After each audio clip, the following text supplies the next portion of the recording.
என் friend மூலியமா Zakir Hussein இந்த பையன் எனக்கு பழக்கமான அந்த மாதிரி என்ன மட்டும் அவன் நிறைய ஏமாத்தல. அவன் ஃபேமிலி எல்லாருமே சேர்ந்து என்ன இந்த மாதிரி இன்னும் நிறைய பொண்ணுங்களை ஏமாத்திட்டான். எனக்கு தெரிஞ்ச இது வரைக்கும் ஒரு 10 பொண்ணுங்களோட லிஸ்ட் நான் எடுத்து வச்சிருக்கேன், யார் யாரெல்லாம் இவன் ஏமாத்தினான்னு சொல்லிட்டு.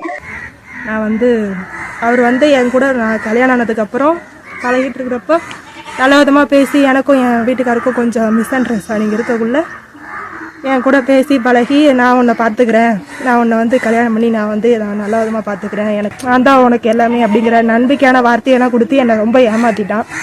நான் உன்னை நம்பி என் வீட்டுக்காரனையும் கை விட்டுட்டு தலாக் கொடுத்துட்டு என்னை ஊரை விட்டு வேறு ஊருக்கு கொண்டு வந்து வச்சுட்டாரு. எனக்கு கல்யாணத்துக்குன்னு போட்ட ஒரு 10 பவுன் 1 லட்ச ரூபா பணம், என் வீட்டு பத்திரம் என்கிட்ட இருந்துச்சு. எங்கள் பூர்வீக சொத்து தேர்லந்தூரில் இருக்கிற ஒரு வீடு. எப்படின்னா சப்போர்ட் அவனுக்கு அதிகமா இருக்கனால எங்களால ஒண்ணுமே பண்ண முடியல. இப்ப நான் பாதிக்கப்பட்டேன், நான் வெளியில வந்துட்டேன். இந்த மாதிரி இன்னும் இந்த பொண்ணுங்களும் வர